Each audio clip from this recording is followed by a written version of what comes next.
Hello, viewers. This is Troy with SpaceCity Skirmishers and Saul and James, my two co-hosts of the most.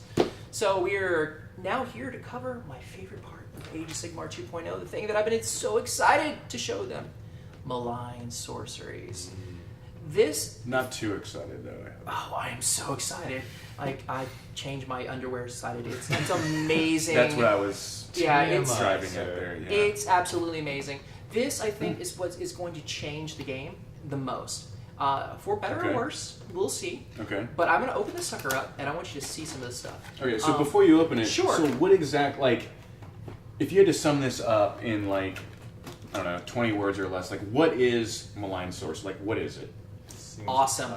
No, okay, so... Seems a kind of odd name. So Malign Sorceries is essentially spells that any army can take. They do cost experience for your army. So what do you mean it's like, because in previous games, I think of spells as just a card that says, your unit can do this. So when you say there's spells in this box, what do you mean? There are spells in this box, like literally physical manifestation of spells. So what has happened is when Nagash...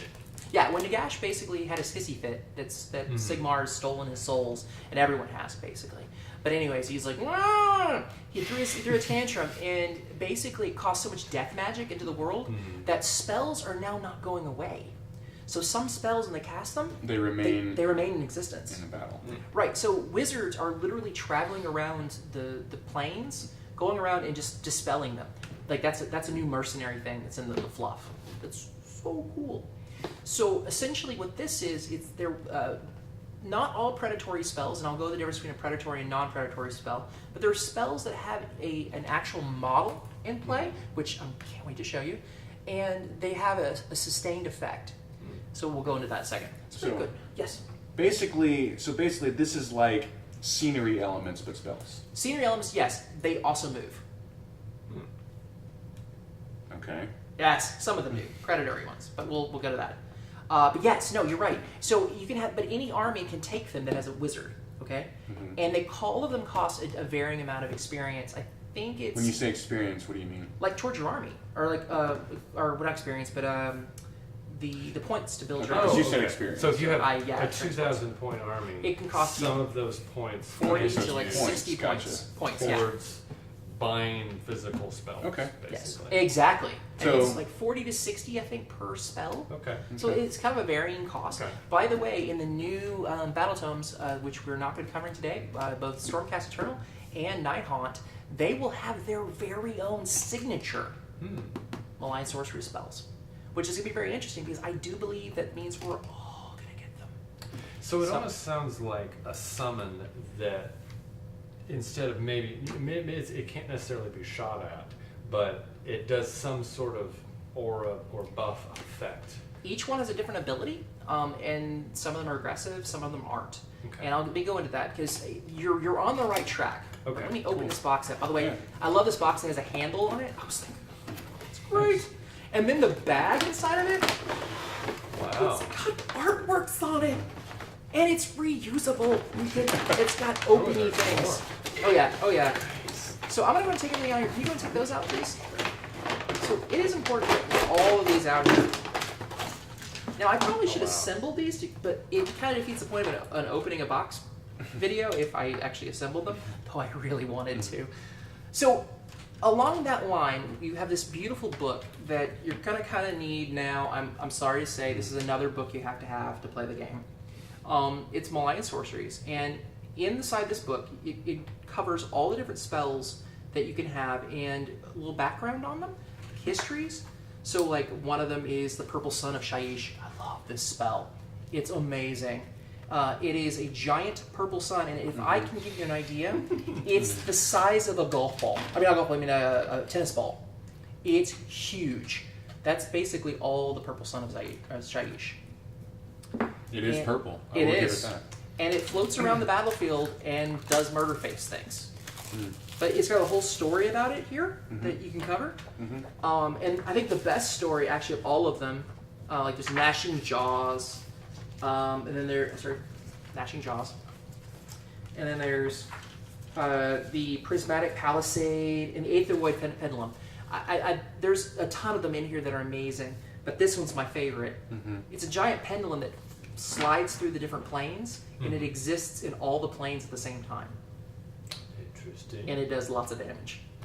So let me ask a question real quick. Sure. Are these, who are these available to? I mean, obviously you have to have a spellcaster in your army. The only restriction is if you have to have a wizard in your army. There's no, Okay. it doesn't matter what army you are or whatever. So whether it's a orc weird knob, orc weird boy, or a Zinch or a Zinch, Gaunt or sorcerer, yeah, one or of the new a Rockbringer sorcerer, or one of the new Sigmar, Sacrosanct or something. Sacrosanct, Or evocators, yeah, yeah, exactly. One of the new yeah. what do they call them? Or Tree Lord Ancient. Yeah, yeah. So Exactly. any army that has wizards. Sadly, my army doesn't. I play Karagon Overlords. So First impressions, I think it I would be love that. cool if they streamlined it a little bit more and had like maybe like death only, like maybe like break it down more to the Grand Alliance. I don't know, because it just That's- seems weird that like Sylvaneth could bring like a ball of death. Well, You yeah, know, that doesn't really like have any like real, synergy in terms of like Sure. Well, since the we- theme of the army. I You should need to say. read all the fluff for every one of these actually makes sense that any of them can use them. Though the new Stormcast Eternal one and the new Night Haunt ones, I think, are very much. There's a reason that only they get those spells, and I think you're going to see some Nurgle spells that are just Nurgly and things like that coming along the line. Yeah. But we've only seen it for sure that there's going to Right. be Stormcast and Maybe and have Night Haunt. some that are just general ones and some that are more Like specific. death or and then so it's going to be kind of interesting along the lines. I'm very much looking forward to seeing where they go next, what armies get them after that. But these are all a good example. Is we already have one of these in the game in Age of Sigmar 1.0 with Balin Vortex. Right. That's actually one of the ones in here. It has the new rules in there. That model is not in here, so yes, you'll still have to buy it separately. But most of us already have one. But basically, it's just expanding on that concept. Correct. Yeah. So it's some of them are really interesting, and it basically breaks it down into two spell types. One of which is called a predatory spell, and then the other I don't know if it has a specific name, but basically not predatory. A predatory spell, when you cast it, it moves around, and when you cast it, you initially get to dictate where it goes. Okay, when you cast it, says how far it can travel, 18 inches or whatever. But when you roll for turns, and that's something I should have covered, is actually the new rule for rolling on determining who gets to go first. If I choose to go first, the second player gets to move the first one of the predatory spells. And the very first thing that happens every turn is every predatory spell gets moved. And you take turns. But the person who's going to go second gets to choose the first one. So Does if that you make sense? only have one predatory spell, Then the second player gets to move it. then okay. So that means they can use it against you? Yes. That seems fierce. Right. So is the amount that it moves the same? They each have their own determination of how they can move. Now, the pendulum, which again is my favorite spell, only goes in one direction. So it's really nice because you can actually make sure it never affects you. But otherwise, it always travels upway. And if any of the predatory spells move off the table, it's as if it's been dispelled. And we'll have to get it dispelled in a minute because there's normally you have casting and you have unbind, and now you have a thing that's called dispelling, and it is a third thing. To dispel one of these spells, you have to choose the beginning of your hero phase to opt to attempt to dispel something. It takes away one of your castings. Okay, one of your abilities to cast, and you have to beat the casting value of the spell to make it go away. Interesting. Yeah, so it's kind of cool like that. I really enjoy it. But the predatory death spells are all pretty much more or less the same kind of concept. They get to move, like the gnashing jaws, the big mouth, and you can, as it moves over units, it does damage. The purple son of Shaish again does the same thing. It moves over people, but it's bloody huge. And but there's purple. And purple. It's very purple. And then, well, I mean, you can paint it wherever you want, but there's also one that sees two balls, and every time a spell is cast, it gets a charge. Nice. And there's some other things that can trigger it, and I have to look it up. There are a couple things that trigger it. But when you at the end of a return, you roll a d6, and if you add the number of charges it has on it, and if you get a 6 or higher or 7 or higher, it explodes and does mortal wounds to everything around it. Which is really nasty. So one thing I did kind of notice is, so they have little stat cards. Yes, you do. And they look very similar to the War Scroll cards that a normal unit would have, including even having keywords. Right, because you'll see the Stormcast ones will have the Stormcast keyword. Which you did notice is they don't have saves, wounds, so you can't just shoot them attack to it. death. Yeah. Right. But as you said, there are ways to dispel them. Correct. There's ways to target them. Or run them off the table. And it sounds like even if you don't have a spellcaster, you can still have influence over it. So Sure. you still get to kind of participate in a way. Now, if it's a non-predatory spell, if you don't have a spellcaster, you're kind of up a creek. Okay. They kind of just sit there. You have no way really to deal with them. A non-spellcast, like some of the non-predatory ones, you don't get to control them, even if you're the second player. They just do their thing. So you only get to control a spell if it's you predatory. If a predatory spell, and you have a spellcaster. So for No. example, But you can only control a predatory spell if you're the second player. If it's a non-predatory spell and you don't have a spellcaster, there's nothing you can do about it. It just kind of sits there.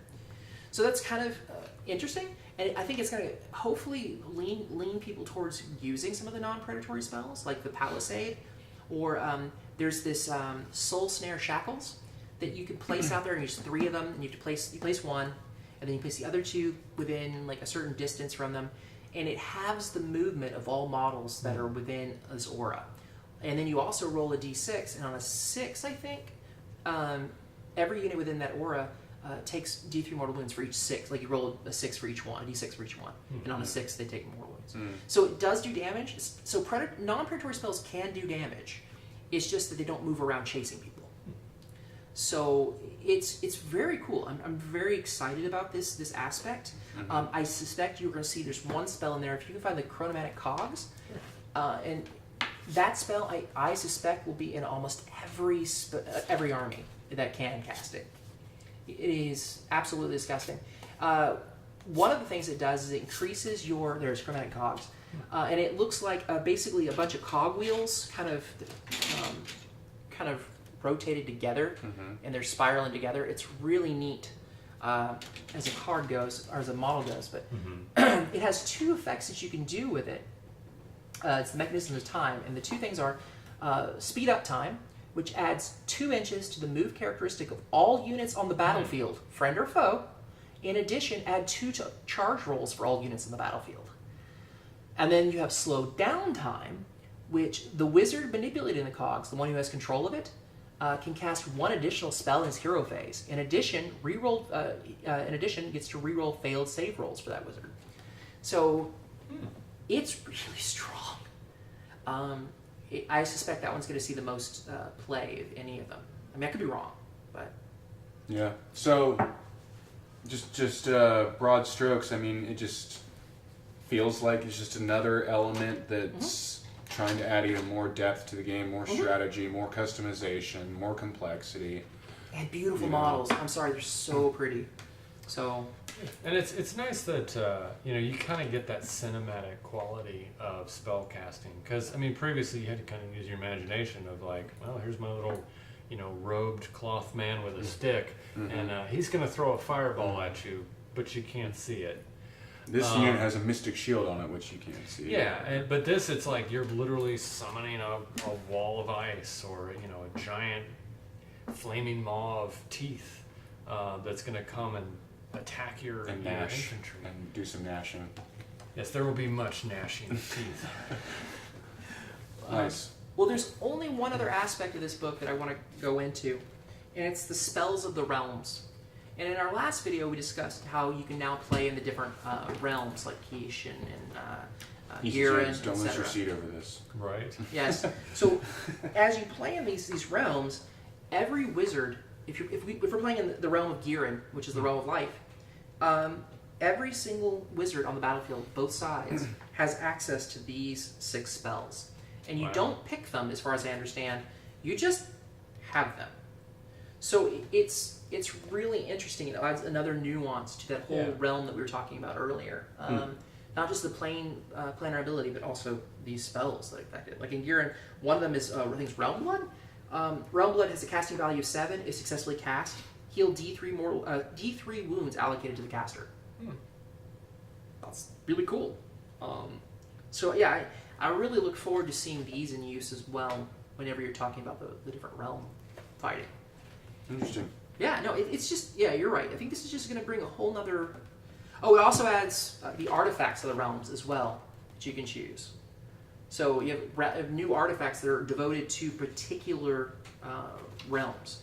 And you can choose, after choosing the allegiance of your army, you can decide if it is from a particular mortal realm. So like my Sylvaneth can be from the realm of life, which would make sense. Or I can be like, my Sylvaneth are from Shaiish, the realm of the dead. And I can literally choose relics from Shaiish. In replacement of your normal artifacts? So that is something I hadn't gotten to. In addition to, or... I think it would be in replacement. I would assume it would be, yeah. By default, you only get to choose one artifact. No, well, if you have a battalion, you get additional artifacts. If you get a battalion, you get extra. So, but by default, most people are only working with a single artifact. Right. So this is basically additional options. If you've got a wizard and you want to give him a special artifact. Rules is written. It says if you choose if you're for being part of a realm, it says if you do so, you can select any of the artifacts of power from either or both of the lists in this section for the realm you chose. For example, if you decide to play an order army, it is from Ghirin, the realm of life. You could choose one artifact of power from your army from the weapons of Ghirin or relics of Ghirin tables instead of the artifacts of order table. Alternatively, you can randomly select it. But the thing is, as rules is written, there's nothing limiting you. If you have multiple relics, every time you go to choose one, you can either choose from here or there. There's nothing that says with raw that's different. Now, I'm sure FAQ will either, if it becomes a problem, maybe FAQ will say differently. But as it stands, I don't know. We can't say Ray that it's our rules as intended. That it's any different. And rules as written, it reads like that. Because remember, you got to read all this by the Queen's English, man. Seriously, British people. So. But then when you throw around words like raw and ray, you might confuse the That's British fair. people. So raw is rules as written, and ray is rules as intended. So we kind of, anytime you have a kind of a ambiguity in the rules, you got to kind of decide whether or not this is the intention of the rules, or this is how the rule is written specifically. And generally, it's best to default to the rules as written, especially if you're going to go into a tournament or something. But make sure if you disagree with it, shoot GW an email to their rules team, and they will usually respond, or at least they'll take it into consideration for the next FAQ. So keep that in mind. It's another thing that just seems like, just have to wait and see how the community responds to it, kind of what happens, and might create some more just broken lists or whatever, might be. but we'll just have to wait and see. So. Now, I could be honest, my Gnarl Wardrobe for Sylvaneth is gonna be. I'm gonna love being able to tap into this because I get 3 relics, guys.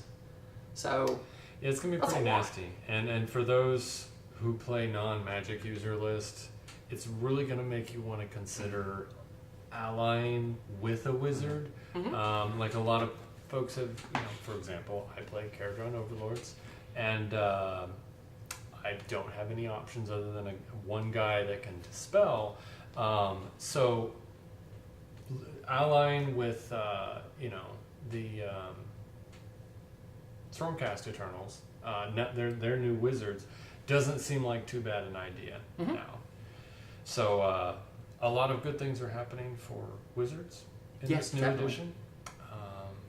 And this looks like a good deal for anybody who plays spellcasters at all. Along that line, though, with the relics, something I'm kind of looking forward to is seeing some nuance. So again, remember how I was talking, I mentioned in the last video how your armies, they're adding this diversity, this subtle level, so that keeps your armies from getting boring. I mentioned the Stormcast Eternals in the last video, referring to the fact that new orders will allow you to play the same models, but with a little different twist. Having these new relics, you can play your Slaanesh, but you can be using your Slaanesh faction is from Shaiish. This game, or the next game, your Slaanesh faction is from the realm of metal. So it allows you to have these metal. So these new relics that you can kind of throw into. Actually, I really want to see Slanesh doing from the realm of metal. Right. Rock on. So, anyways, they get this. You'll have this whole new nuance to your list that can change per game. So I'm actually very stoked about this. And again, it could be completely abusable, but I was looking through the relics and the spells and stuff, and it just didn't seem it. In a lot of ways, there was always something better in your battle tome. I mean, there are some exceptions, but in general, I found the battle tomes to have at least one thing that's better. But for people like Phoenix Temple, who are pretty much restricted to be running order items, their items are kind of bad, just order items. Now they can choose it from a realm. Nice. So Cool. So, in a nutshell, Troy here recommends Malign Sorcery. Yeah, just seems like another cool element to the game. So, let us know, add a comment, let us know what you think. If you've already picked up Malign Sorcery, let us know what your take on it is. Again, if you guys have comments, questions, things we left out, failed to mention, anything like that, just let us know. yeah, and thank you so much for bearing with us. We're SpaceCity Skirmishers. I'm Troy. This is Saul, and this is James, and we look forward to having you see us again. Yeah, be on the lookout for more videos, product reviews, battle reports coming soon. Thanks for watching. Thanks.